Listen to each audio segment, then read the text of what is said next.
Welcome everyone. My name is Shante Javon Taylor, Potentialist Life Coach and Health Brain Expert.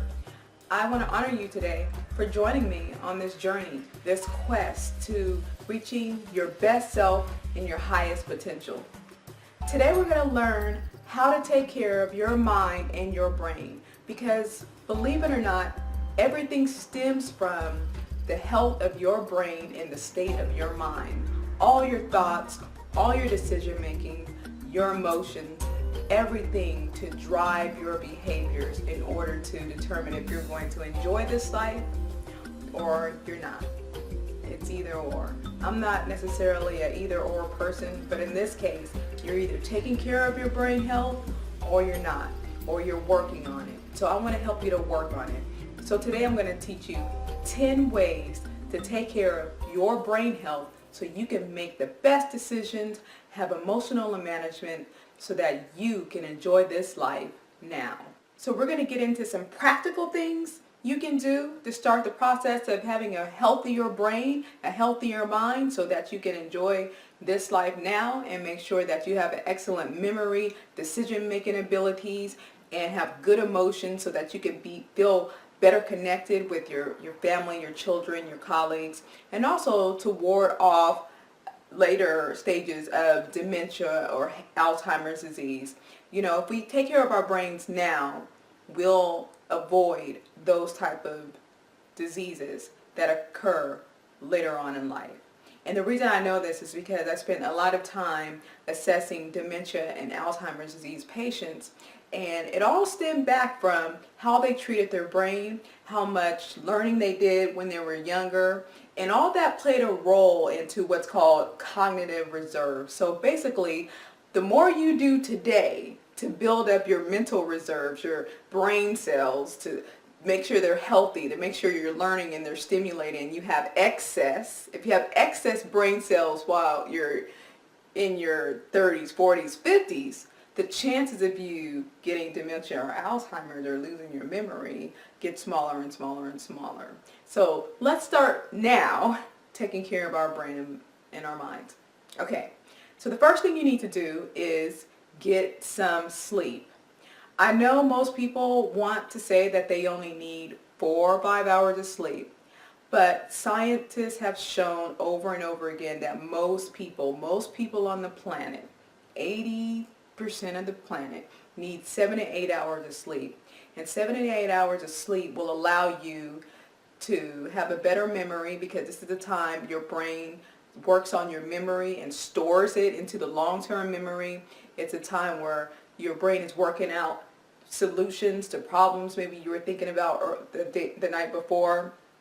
It's a time when your body is regulating your emotions, regulating your weight hormones.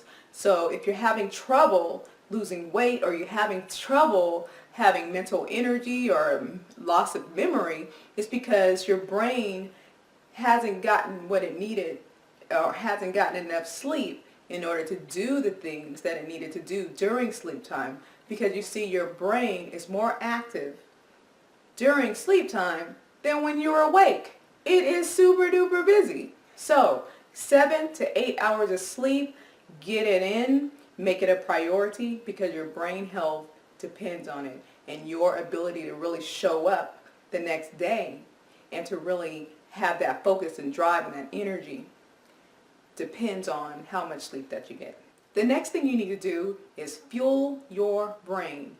Fuel your brain with the foods that the brain needs in order to stay healthy. And this includes eating foods that have rich fatty acids, omega fatty acids, because most of your 100 billion brain cells are lined with fatty acids, omega fatty acids.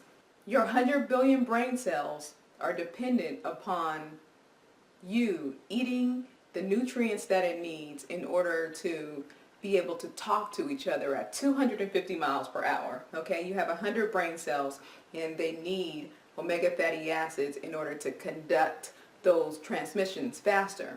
Okay, you also need antioxidants and vitamins like vitamin D. You need calcium, sodium, potassium. and from natural sources, because your brain health depends on whether or not you have these nutrients. And where are you going to find these nutrients?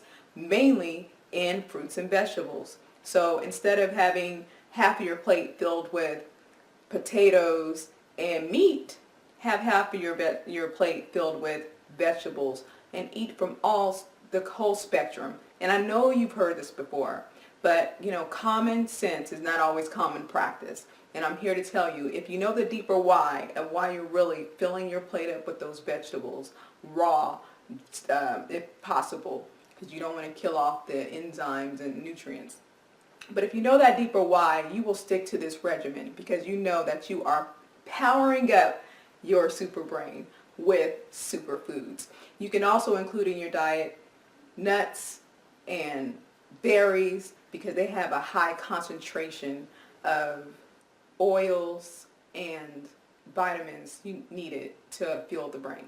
The next thing you need to do is get physical exercise. I know, once again, a no-brainer, but if you know the deeper why, other than you want to shed 5 pounds, you'll exercise a little bit more. And I don't care if it's 12 jumping jacks, 5 push-ups a day. Get some fuel, get some oxygen to your brain, because your brain uses up 20% of the body's energy, and that energy consists of natural glucose and oxygen. And when you are oxygenating your brain, you are fueling it. So that is another reason why you need to exercise, because oxygen allows you to think better, think clearer, it serves your memory better, and it just strengthens the different pathways in your brain. Because if you don't have the fuel in your brain, you won't feel like making the decisions that are really important in your life. If you don't have the fuel, you won't feel like making those connections, and you'll just tune out to the world instead of tuning in. So fueling your brain through exercise and through foods is important. The next thing you need to do is to start programming your brain for success. Okay? So instead of saying, I can't do this, I can't do that, it's genetic, I'll always be this way, replace that with another mantra. And you can create as many mantras as you want to. There's no rules here. But just as long as it is a positive mantra that is guiding you to your best self. For example, instead of saying, I will always be broke, instead saying, I am working every day using my gifts and talents to bring financial abundance. I am working every day using my gifts and talents to bring about abundance. You see the difference? Even your energy will change. Because as soon as you say I can't, your brain will stop trying. You literally cut off your own potential when you use the word I can't. So make sure you pay attention to your self-talk and replace it with positive words, affirmations, with the I can attitude. It's very essential for the brain, because your brain will do what you tell it to do, because it is your mind who is directing the flow of energy and thoughts in your brain. So it's important to guide your mind accordingly. The next thing you need to do is be grateful.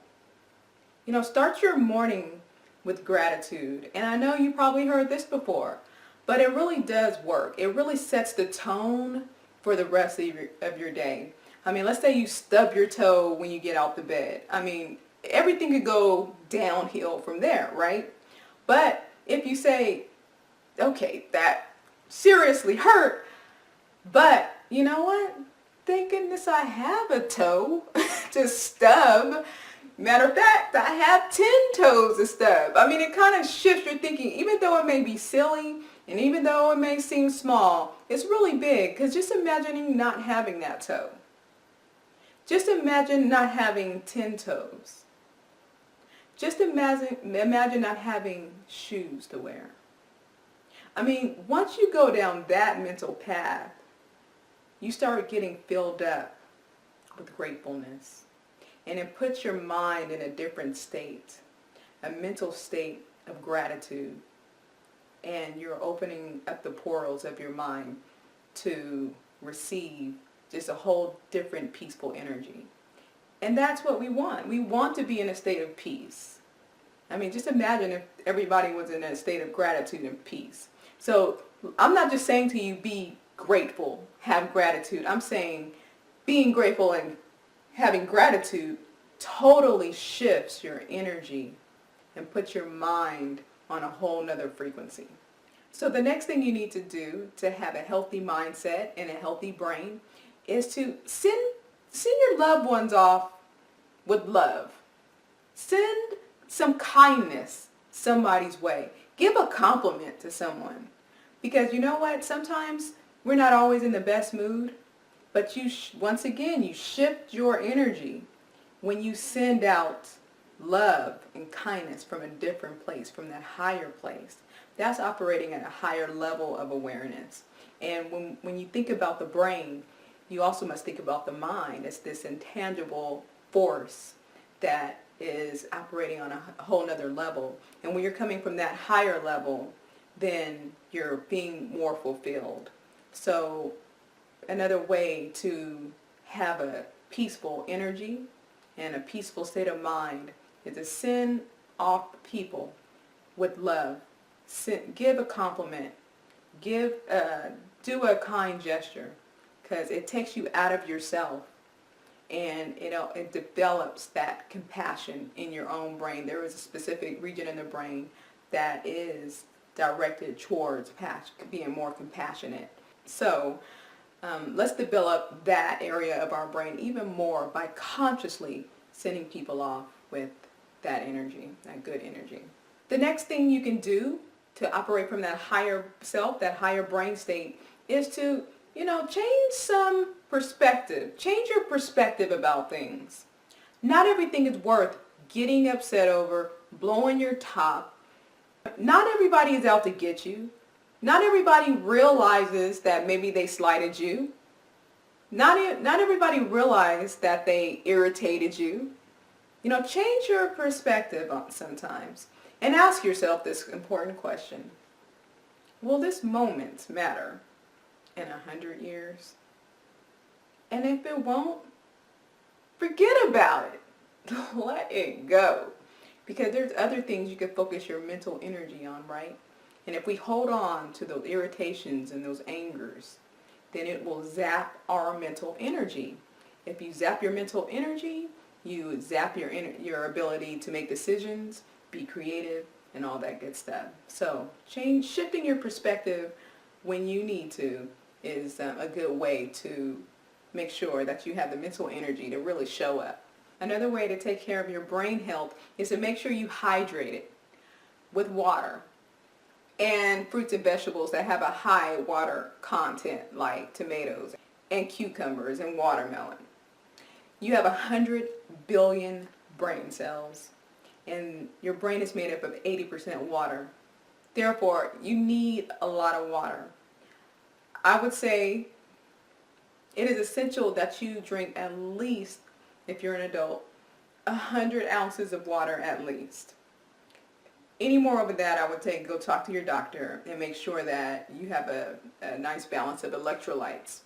But being hydrated is essential to brain functioning, and we are a dehydrated society. So get as much water as you can, at least up to 100 ounces, and over that, speak with your doctor. Another way to keep a healthy brain is to keep the learning going. Read books that are engaging and challenging. Go learn a new language. Go learn a dance like the tango or salsa. Go travel. Travel to different places and meet different people. All this will help build up your brain cells so that you have them in excess, so that when you get older, you won't get dementia or memory loss.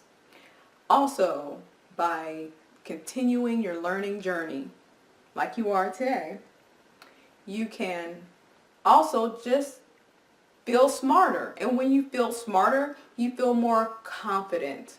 So learning begets more brain cells, which helps you for future health And it also makes you build up your confidence and self-esteem, because the more you know, the more competent you are at something, the more confident you feel. Another way to stimulate your brain health is to laugh. Laughing is contagious. Find people that you love being around that makes you laugh.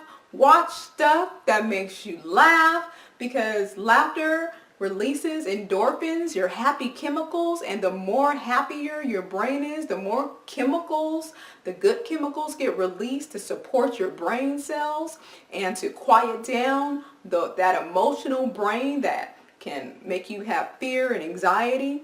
So you're taking care of your emotional health, the happier you are, and also those endorphins that are being released have a medical effect on your immune system. So laughter behooves you. It stimulates your immune cells. It makes you feel good, and it also supports your brain health.